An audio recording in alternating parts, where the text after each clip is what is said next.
పాత బస్ స్టాండ్కి వచ్చేసామండి. పాత బస్ స్టాండ్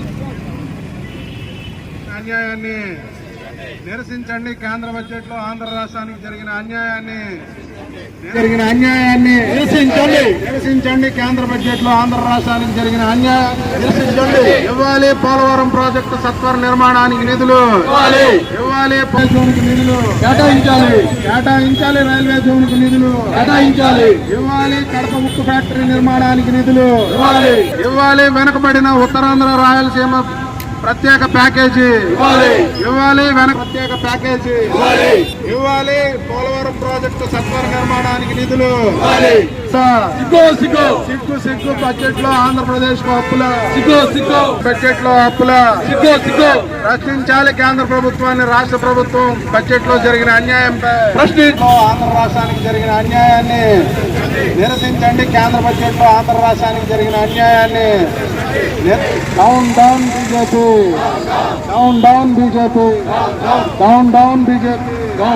కేంద్ర బడ్జెట్ లో ఆంధ్ర రాష్ట్రానికి అన్యాయం చేసిన బీజేపీ నిరసించండి. కేంద్ర బడ్జెట్ లో ఆంధ్ర రాష్ట్రానికి జరిగిన అన్యాయాన్ని నిరసించండి. కేంద్ర బడ్జెట్ లో ఆంధ్ర రాష్ట్రానికి జరిగిన అన్యాయాన్ని. పోలవరం ప్రాజెక్టు నిర్మాణానికి నిధులు సిగ్గు. ఆంధ్ర రాష్ట్రానికి అప్పుల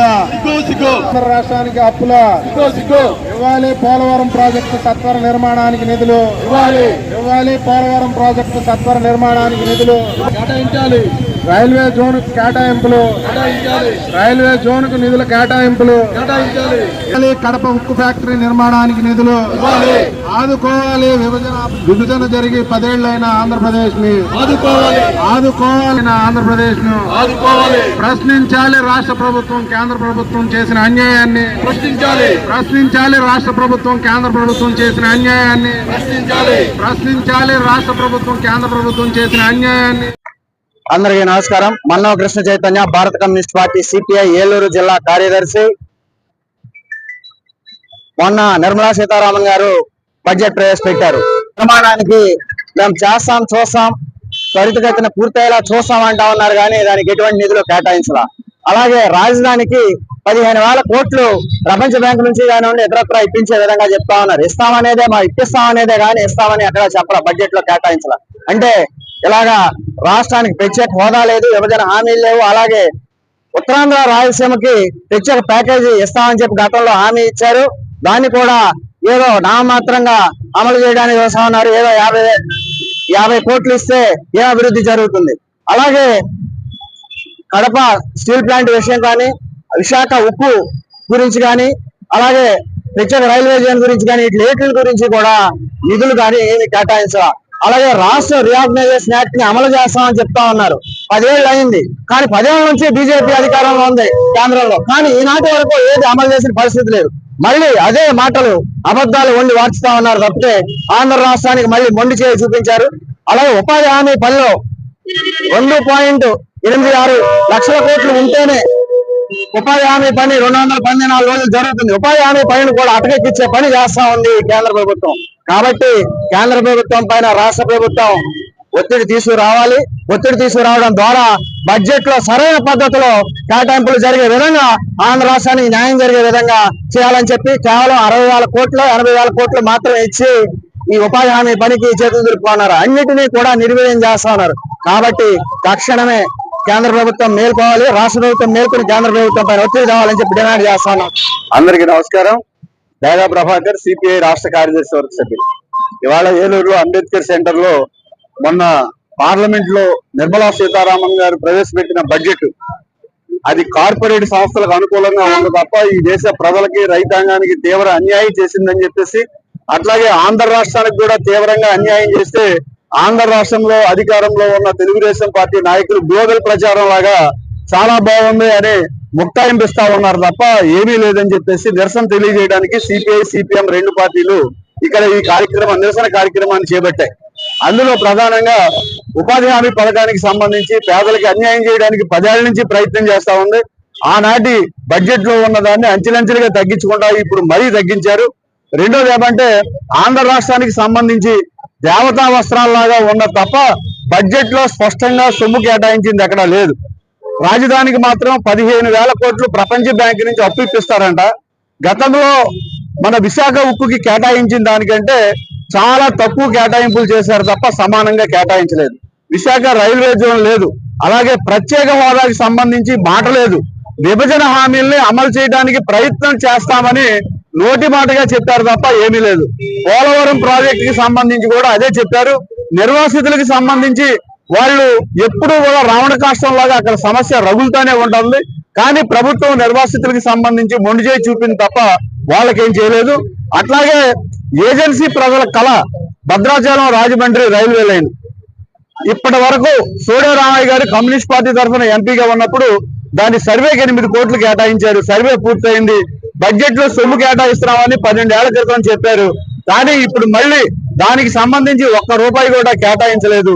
అంటే ఈ రూపంగా పూర్తిగా ఆంధ్ర రాష్ట్రానికి పశ్చిమ గోదావరి జిల్లాకు కూడా ఈ బడ్జెట్ చాలా అన్యాయం చేసిందని, కార్పొరేట్ కంపెనీలకు మాత్రమే న్యాయం చేసేటట్లుగా ఈ బడ్జెట్ ఉందని చెప్పేసి భావిస్తా ఉన్నాం.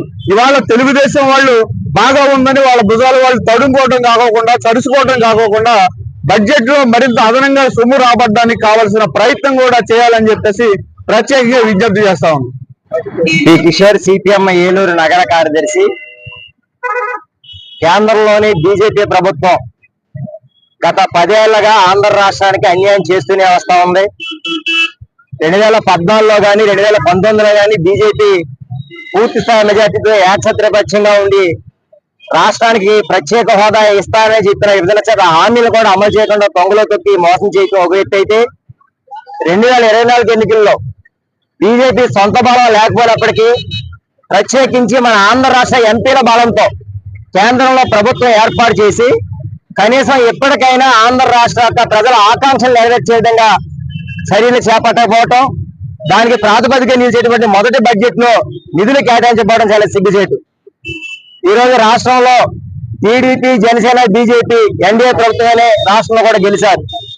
2019 నుంచి 24 దాకా నిర్లక్ష్యం వహించినటువంటి వైసీపీ ప్రభుత్వాన్ని గుణపాఠం చెప్తూ ప్రజలు మంచి తీర్పిస్తే, ఈ రోజు ఆ తీర్పుని తొంగలో తొక్కి బీజేపీ యథావిధిగా అంటే కుక్కతోక వంకర ఎట్లయితే పోదు బీజేపీ వంకర బుద్ధి పోలేదని ఈ బడ్జెట్ లో మరోసారి తేటతలమైంది.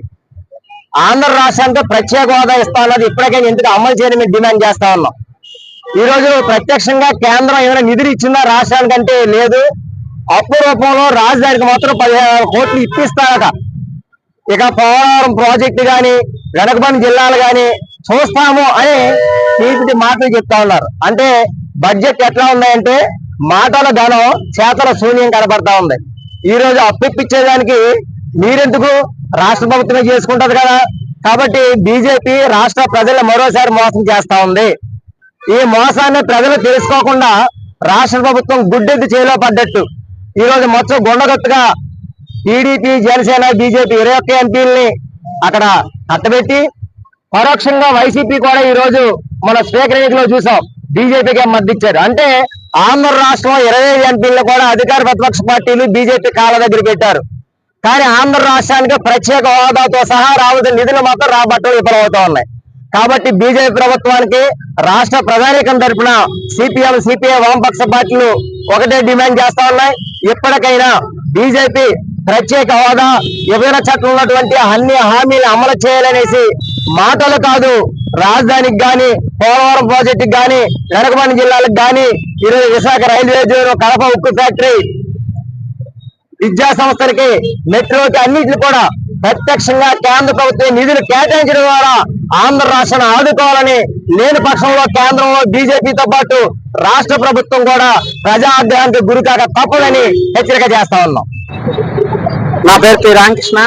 ఈ రోజు కేంద్ర బడ్జెట్ లో నిర్మలా సీతారామన్ గారు ప్రవేశపెట్టిన బడ్జెట్ లో రైతాంగానికి, వ్యవసాయ కార్మికులకు తీవ్రమైన అన్యాయం చేయడం జరిగింది. రైతాంగం ఢిల్లీలో రైతాంగం చేసిన పోరాటానికి, ఆ పోరాట ఫలితంగా రైతులు చేసిన నల్ల చట్టాలు రద్దు చేస్తామని ప్రకటన చేశారు. కానీ రైతు పండించిన పంట గిట్టుబాటు ధర విషయంలో మాత్రంకి ఈ రోజుకి ఎలాంటి నిబంధనలోనూ దీంట్లో ఈ బడ్జెట్ లో కూడా లేని పరిస్థితి మనకు కనబడుతుంది. రైతులు పండించే పంటతో పాటు ఈరోజు ఆహార ధాన్యాలు పెంపుదల కోసం, ఆహార భద్రత కోసం చట్టం చేస్తున్నామని చెప్తున్నారు. రెండో పక్క వ్యవసాయ కార్మికుల యొక్క సంక్షేమం కోసం బడ్జెట్ లో నిధులు కేటాయిస్తామని చెప్తున్నారు. గ్రామీణ అభివృద్ధి కోసం నిధులు కేటాయించామని చెప్తున్నారు. వాస్తవానికి గ్రామీణ అభివృద్ధి అంటే ఈ దేశంలో ఉన్న గ్రామాలన్నింటికి ఉపయోగపడే విధంగా ఉండాలి.